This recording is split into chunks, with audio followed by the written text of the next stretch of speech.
Fala, corujas! Professor Guilherme Venturim aqui para falar com vocês sobre sobrepreço e superfaturamento. Dois problemas que nós precisamos ficar de olho quando se trata de gestão e fiscalização de obras. Mais especificamente, o superfaturamento, né? Na fase de fiscalização, vocês vão ver que o superfaturamento é de fato um dano causado ao erário, um prejuízo ao erário em função de determinadas causas, e uma delas pode ser em decorrência da fiscalização. Então, veja qual a diferença entre estes dois institutos, sobrepreço e superfaturamento, nessa aula de agora. Vamos lá, o processo licitatório, ele tem alguns objetivos, tá? O artigo 11 da 14133 traz esses objetivos e no seu inciso 3 diz o seguinte: evitar contratações com sobrepreço ou com preços manifestamente inexequíveis e superfaturamento na execução dos contratos. Então veja que aqui eu já tenho uma dica. Fase de contratação com sobrepreço significa que algo foi contratado com preços acima dos valores dados pelo mercado, né? Então não posso contratar nem com preço acima, nem com preço manifestamente inexequível. Manifestamente inexequível é aquele abaixo de 75% do valor orçado pela administração. E também tenho que evitar contratações, o quê? Com superfaturamento na execução do contrato. Então, o superfaturamento ele vem lá na fase de execução. O sobrepreço vem na fase de contratação. Então, já é essa primeira diferença. O que é o sobrepreço? Está aqui, ó. Preço orçado para licitação ou contratado, foi de fato contratado, não é na fase de execução, é na fase de orçamento e contratação, em valor expressivamente superior aos preços referenciais de mercado, seja em apenas um item, se for uma licitação contratada por preço unitário, seja no valor global do objeto, se a licitação ou contratação for feita por tarefa, empreitada por preço global, empreitada integral, semi-integrada ou integrada. Resumindo, quando eu orço ou eu contrato um serviço ou uma obra com preços acima, nós temos um caso de sobrepreço quando o preço está acima do mercado, seja num item ou na contratação de modo geral. Veja que aqui não há a materialização do dano financeiro. Eu contratei, eu ainda não paguei, eu ainda posso sanar esse vício e identificar isso durante o processo, durante o contrato, a execução. Agora, quando a gente entra na fase de superfaturamento, daí já não é mais só o sobrepreço, aqui é na fase de execução do contrato. Veja bem, evitar na execução o superfaturamento. Aqui existe um dano, e a gente vê o dano aqui no erário, né? Dano nos cofres públicos, dano ao patrimônio. E ele é caracterizado por diversas situações, alguma delas a 14133 trouxe para a gente. Por exemplo, medição de quantidades superiores à efetivamente executada. Então aqui, veja, eu medi quantidade superior ao que foi executado. Isso é um problema na fiscalização. O fiscal pagou mais do que foi executado. Então o cronograma físico-financeiro não andou junto, o físico ficou para trás e o financeiro foi pago a mais. Ou seja, nós tivemos um descolamento aí do cronograma entre a execução física e os pagamentos. Isso é superfaturamento. É um tipo de superfaturamento, em decorrência aí da fiscalização, que é quem atesta as quantidades, né? Deficiência na execução de obras. Mais uma vez, olha, eu fiz agora uma obra com qualidade ou vida útil ou segurança inferior àquilo que foi contratado. Eu tenho uma diminuição, então, do valor daquele serviço. Só que eu paguei por aquele serviço seguro, bem executado, paguei por aquele serviço com a vida útil estipulada em projeto. Então, veja, deficiência na execução é um outro tipo de superfaturamento, que o fiscal, se não ficar atento, pode incorrer. O serviço não foi bem executado, foi pago como inteiramente executado, como plenamente executado, foi dado o ateste pela fiscalização e eu estou diante de um caso de superfaturamento. Mais um, alterações no orçamento de obras ou serviços de engenharia que causem desequilíbrio econômico-financeiro do contrato em favor do contratado. Veja, superfaturamento é só se der prejuízo para o erário. Se der prejuízo para ele, em tese, nós não estamos incorrendo em nenhum caso de superfaturamento. Agora veja aqui, alteração no orçamento. Eu fiz um aditivo contratual, eu aumentei algum item, ou eu incluí algum item novo. Só que o contrato tinha um desconto. O valor que a empresa ganhou a obra, ela vendeu a obra custava 100 mil, ela ganhou a licitação por 90 mil. Ela me deu, em tese, 10 mil reais de desconto, ou 10%. Quando agora eu vou inserir um novo item num aditivo, eu insiro ele com o preço cheio. Eu vou lá na Sinap e vejo o preço desse item e faço um aditivo. Ora, mas na verdade eu estou desequilibrando. O contrato ele tinha 10% de desconto. Esse item, para ser inserido, ele tem que ser inserido e descontado ali o valor de pelo menos 10%. Senão, tem um desequilíbrio do contrato, né, das condições de contratação. Então foi uma alteração no orçamento que pode ensejar, né, na verdade, ensejaria em superfaturamento quando pago, quando materializado. Outras alterações e cláusulas financeiras que gerem recebimentos contratuais antecipados, que a gente não pode ter recebimento contratual antecipado, distorção no cronograma físico-financeiro, prorrogação injustificada de prazo, com custos adicionais para a administração ou reajuste irregular de preço, mais outras formas aí de alteração de contrato. Eu deveria, com um ano da data base da proposta, reajustar conforme o INCC, que é um índice da construção civil. Eu reajustei conforme um outro índice maior, dano ao erário, prejuízo. Eu falei, a empresa deveria fazer a obra em 10 meses, eu dei para ela mais 2 meses e, consequentemente, paguei mais 2 meses de canteiro, de administração central, paguei mais 2 meses aí para ela. Ela ganhou isso. Mais uma vez, a alteração em desfavor da administração pública incorre, então, em superfaturamento, dano ao erário. Basicamente, sobrepreço tem a ver com preço orçado ou valor contratado, expressivamente superior ao de mercado, se materializa na contratação. Contratei com sobrepreço, com preço acima de mercado.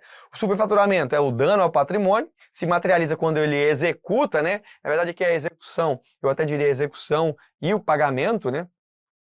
Medições inadequadas, deficiência na execução, alteração em desfavor da administração pública ou em favor do contratado, né? E alterações de cláusulas financeiras que causem prejuízo ao erário. Aí a gente tem aqui outros tipos que o IBRAOP traz para a gente de superfaturamento, tá? Superfaturamento por quantidade, aqui a gente já tinha visto, medição de quantidade superior. Por qualidade, a gente já viu, deficiência na execução. Por preço, opa, esse aqui eu contratei com sobrepreço e paguei. Os preços são superiores. Veja que a lei de licitações ela não trouxe esse tipo de superfaturamento por sobrepreço, por preços acima. Se houve sobrepreço, se eu simplesmente pagar esse preço depois, eu estou incorrendo em superfaturamento. Isso, se o projetista não foi o fiscal da obra, o fiscal pode se livrar, falar, olha, eu paguei o que havia sido acordado, eu não fiz essa análise de orçamento e de análise prévia. Então, houve sim, mas ele consegue se desviar, né? E a culpa cairia em quem fez o orçamento dos projetos. Superfaturamento por jogo de planilha. Este aí, a gente está alterando quantitativos e preços durante a execução. O jogo de planilha seria assim, já foi contratada uma planilha e eu estou fazendo alterações ali por meio de aditivos contratuais em desfavor da administração pública. Por alteração de cláusulas financeiras eu já havia dito, e por superdimensionamento. Imagine que agora nós temos aqui na fase de projeto quantitativos exacerbados ou padrões de qualidade extremamente elevados, com preços muito mais altos do que o que era necessário. Então eu estou aqui fazendo o quê? Um superdimensionamento da obra, por exemplo, colocando muito mais aço no projeto do que deveria, ou fazendo seções muito mais robustas do que era necessário, suficiente. Ou seja, tem um superdimensionamento que me leva a pagar para a contratada muito mais do que havia sido ou do que deveria ser pago. São outros tipos, né, de superfaturamento. E aí, trago as definições de jogo de cronograma e jogo de planilha. São coisas que vocês, na vida de gestão ou de fiscalização de projetos, devem se ater, não só a isso, também quanto à química contratual. Jogo de cronograma vai ser o quê? Também denominado jogo de planilha na distribuição dos pagamentos. Então aqui o problema está no cronograma físico-financeiro da obra, onde a gente tem sobrepreço nas etapas iniciais e subpreço nas etapas finais. Então aqui no jogo de cronograma, a empresa deu desconto em itens lá do final da obra e ganhou com o preço cheio, ou seja, com zero desconto nos itens iniciais. O que ela está, de fato, agora fazendo? Ela recebe muito dinheiro no início e no final os preços dela estão abaixo do preço de mercado. Isso tem a ver com um descolamento. Na verdade, a distribuição de descontos ela não é uniforme. E isso muitas vezes é velado nesse jogo de cronograma, tá? Porque a empresa dá muito desconto e ela pode receber preços cheios de serviços no início, abandonar a obra, ou seja, prejuízo para a administração pública. Ela não concluiu na fase de subpreços, que seria o final, né? Afinal de contas ela ganhou, com a melhor proposta. A melhor proposta entende-se que a melhor, nesse caso de menor preço, é a mais barata.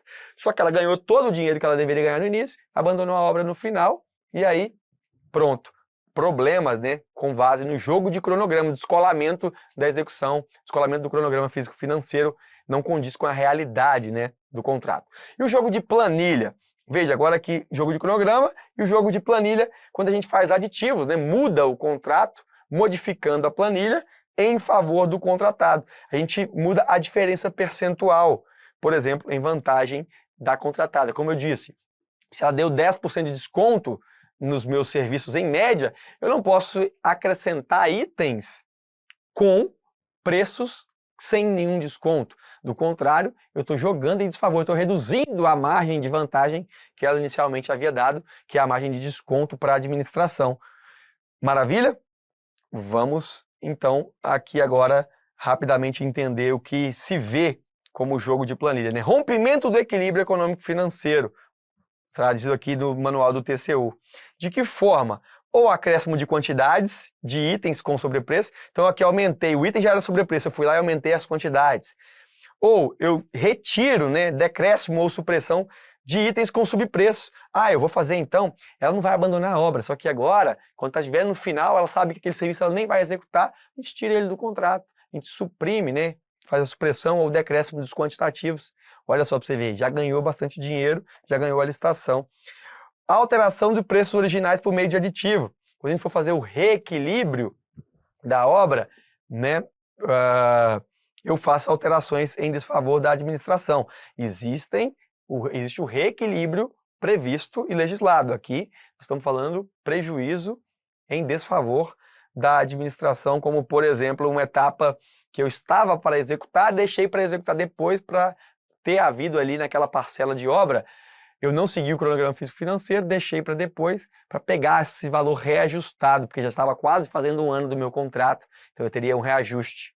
Veja, mais uma vez, um jogo de planilha. Alterações de preços originais, já tinha visto. Inclusão de itens novos com sobrepreço. Pô, estou colocando agora sem descontar itens novos, com preço cheio, ou então com preços acima dos de mercado, que é ainda pior. Maravilha?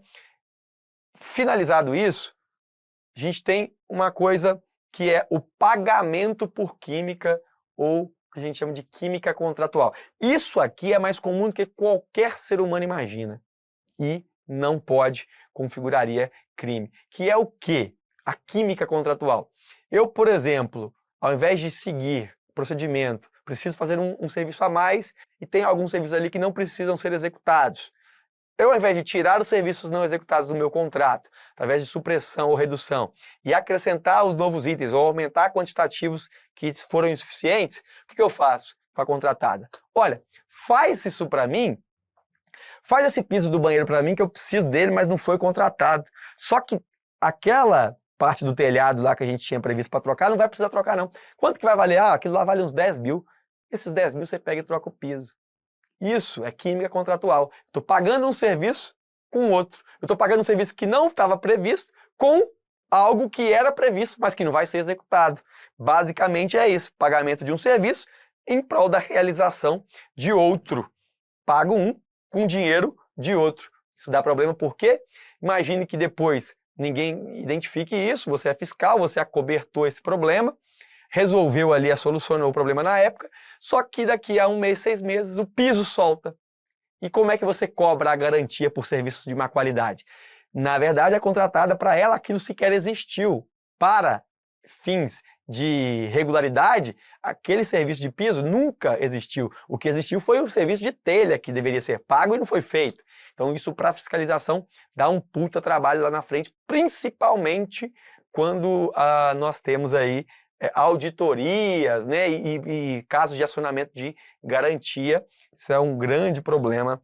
E eu sei que acontece, infelizmente, e a maioria das vezes a gente não sabe, não toma ciência, tá? Mas é crime. Vamos que vamos. Questão: segundo a 14.133, os processos licitatórios têm os seguintes objetivos: assegurar a seleção da proposta apta a gerar resultado de contratação mais vantajosa para a administração pública, inclusive no que se refere ao ciclo de vida do projeto. Sim. Assegurar tratamento isonômico entre os licitantes, bem como justa competição. Sim.